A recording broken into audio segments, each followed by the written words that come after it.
सोचें तारीख के सबसे बड़े फितने के बारे में। एक ऐसी शख्सियत जिससे हर नबी ने अपनी उम्मत को खबरदार किया और कहा जाता है कि उसकी आमद मुतवक्के है। ये इंसानी तारीख का सबसे बड़ा और शायद सबसे खतरनाक फरेब साबित होगा। लेकिन यहीं पर एक बहुत ही अजीब, एक बहुत गहरा मुआम्मा सामने आता है। एक ऐसी हस्ती जिसके फितने से हर पैगंबर ने पनाह मांगी, उसी का एक कौम बड़ी बेसब्री से इंतजार कर रही है, उसके इस्तकबाल की तैयारियां कर रही है। सवाल यह है कि आखिर क्यों? इस सवाल का जवाब ढूंढने के लिए हमें तारीख के औराक को पलटना होगा। अच्छा, इस फितने की संगीनी का अंदाजा जरा उसकी ताकतों से लगाइए। इस्लामी रिवायात के मुताबिक उसके पास खुदा जैसी ताकतें होंगी। वो आसमान को हुक्म देगा तो बारिश बरसेगी, जमीन से कहेगा तो वो फसलें उगाएगी। दुनिया के खजाने कहा जाता है उसके पीछे पीछे चलेंगे। और सबसे बड़ी बात, वो एक शख्स को सबके सामने कत्ल करेगा और फिर उसे दोबारा जिंदा भी कर देगा। ये एक ऐसा अमल है जो सिर्फ खुदाई ताकत की नकल नहीं बल्कि लाखों करोड़ों लोगों को गुमराह करने के लिए काफी है। तो चलें इस तारीखी और मजहबी पहेली को समझने की कोशिश करते हैं। आखिर एक कौम क्यों एक ऐसी शख्सियत का इंतजार कर रही है जो पेशिन गोइयों के मुताबिक दुनिया को धोखा देने के लिए ही आएगी? देखें, ये इंतजार अचानक पैदा नहीं हुआ। इसको समझने के लिए हमें पहले उस नुकसान को समझना होगा जिसने इस इंतजार को जन्म दिया। इसकी जड़ें 3000 साल पुरानी हैं। तो कहानी शुरू होती है आज से तकरीबन 3000 साल पहले, हजरत दाऊद और उनके बेटे हजरत सुलेमान अलैहिस्सलाम के दौरे हुकूमत से। ये उनकी तारीख का सबसे सुनहरा, सबसे शानदार दौर माना जाता है। और इस हजारों साल ख्वाहिश के बिल्कुल मरकज में एक तसव्वुर है, ग्रेटर इसराइल का। ये दरअसल हजरत सुलेमान की उसी अजीमुशान सल्तनत को दोबारा कायम करने का ख्वाब है। एक ऐसी रियासत जिसे वो सदियों से नस्ल दर नस्ल दोबारा हासिल करने की कोशिश में लगे हुए हैं। अब जरा तारीख पर नजर डालते हैं। उनकी पूरी शनाख्त ही जला वतनी और फिर वापसी की उम्मीद के गिर्द घूमती है। देखें, हजरत सुलेमान के दौर के बाद 586 कब्ल मसीह में पहली बड़ी तबाही हुई जब बाबिलियों ने पहले माबद को तबाह कर दिया और उन्हें जला वतन कर दिया।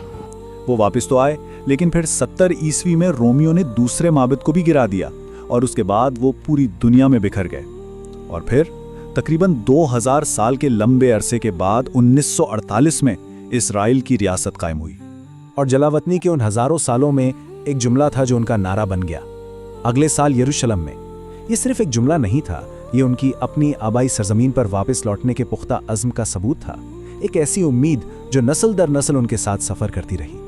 अब आते हैं असल नुक्ते पर। इस माखज़ की यहूदी सहीफों की तशरीह के मुताबिक उनका मसीहा यानी उनका बादशाह ऐसे ही नहीं आ जाएगा। उसके आने के लिए कुछ खास शराइत का पूरा होना जरूरी है।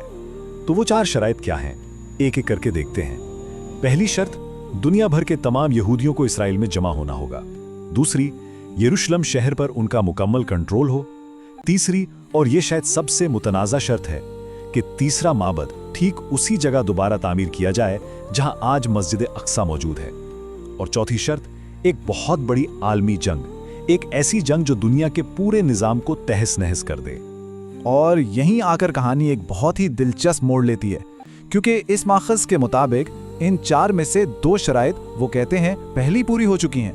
1948 में इजराइल का क़याम और 1967 में यरूशलेम पर कब्जा। अगर इस नुक्ता नज़र से देखें तो वो अपने मसीहा के इस्तिकबाल के बहुत बहुत करीब पहुंच चुके हैं। लेकिन अब कहानी में एक और फैसलाकुन मोड़ आता है, क्योंकि इस्लामी नुक्ता नज़र एक बिल्कुल ही मुख्तलिफ तस्वीर दिखाता है। वो ये कि जिस शख्सियत का इंतजार हो रहा है वो मसीहा नहीं बल्कि दज्जाल है, यानी अजीम धोखेबाज। तो जब हम यहूदी मसीहा की तफसीलात और इस्लामी पेशीन गोइयों में दज्जाल की तफसीलात को आमने सामने रखते हैं ना, तो कुछ बड़ी परेशान कुन मुमासलतें नज़र आती हैं और साथ ही कुछ बड़े फ़र्क भी। मिसाल के तौर पर कहा जाता है कि दोनों के पैरोकार बुनियादी तौर पर यहूदी होंगे और दोनों की सवारी गधा होगी, लेकिन उनकी असल शनाख्त और उनका हतमी अंजाम वो एक दूसरे से बिल्कुल मुख्तलिफ हैं। पेशीन गोइयों के मुताबिक इसके बाद दज्जाल का दौरे हुकूमत शुरू होगा, एक ऐसा दौर जो पूरी दुनिया को अपनी लपेट में ले लेगा। लेकिन इसका खात्मा कैसे होगा, यह भी पहले से ही बता दिया गया है।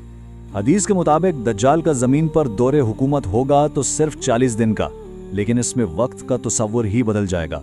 इसका पहला दिन 1 साल जितना लंबा महसूस होगा, दूसरा दिन 1 महीने के बराबर और तीसरा 1 हफ्ते जितना। یہ دنیا پر اس کی غیر معمولی گرفت کو ظاہر کرتا ہے، اور اس پورے عرصے میں صرف 2 شہر مکہ اور مدینہ اس کے شر سے محفوظ رہیں گے۔ اور پیشین گوئی تو حیران کن حد تک آخری جنگ کی جگہ بھی بتاتی ہے۔ اسلامی روایت کے مطابق حضرت عیسیٰ علیہ السلام دجال کو جس جگہ قتل کریں گے وہ ہے لد کا مقام، اور لد آج کے اسرائیل کا ایک حقیقی شہر ہے، جہاں اتفاق سے اس ملک کا سب سے بڑا بین الاقوامی ہوائی اڈہ بھی موجود ہے۔ تو اب سوال یہ اٹھتا ہے کہ کیا ان قدیم پیشین گوئیوں کا تعلق موجودہ دور کے واقعات سے بھی ہے؟ آئیے دیکھتے ہیں کہ اس ماخذ میں اس بارے میں کیا کہا گیا ہے۔ ایک حدیث میں ایک بہت ہی عجیب تفصیل بیان کی گئی ہے۔ کہا جاتا ہے کہ آخری جنگ میں ہر چیز، پتھر اور درخت تک دجال کی پیروکاروں کے خلاف ہو جائیں گے اور پکار کر کہیں گے کہ انہیں پکڑو، سوائے ایک خاص قسم کے درخت کے جسے غرقد کا درخت کہا جاتا ہے۔ یہ درخت انہیں پناہ دے گا۔ اور یہ وہ مقام ہے جہاں یہ قدیم پیشن گوئی آج کی حقیقت سے آ کر ٹکراتی ہے، کیونکہ ماخذ کا دعویٰ یہ ہے کہ آج اسرائیل میں بہت بڑے پیمانے پر یہی غرقد کے درخت لگائے جا رہے ہیں۔ کہا جاتا ہے کہ صحراؤں میں شہروں کے ارد گرد لاکھوں کی تعداد میں یہ درخت لگائے جا چکے ہیں، یعنی ایک قدیم پیشن گوئی کو ایک جدید زرعی اور اسٹریٹجک کوشش سے جوڑا جا رہا ہے۔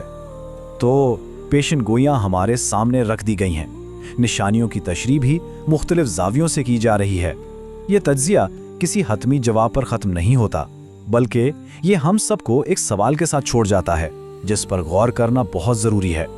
جو کچھ بھی آنے والا ہے، کیا دنیا اس کے لیے تیار ہے؟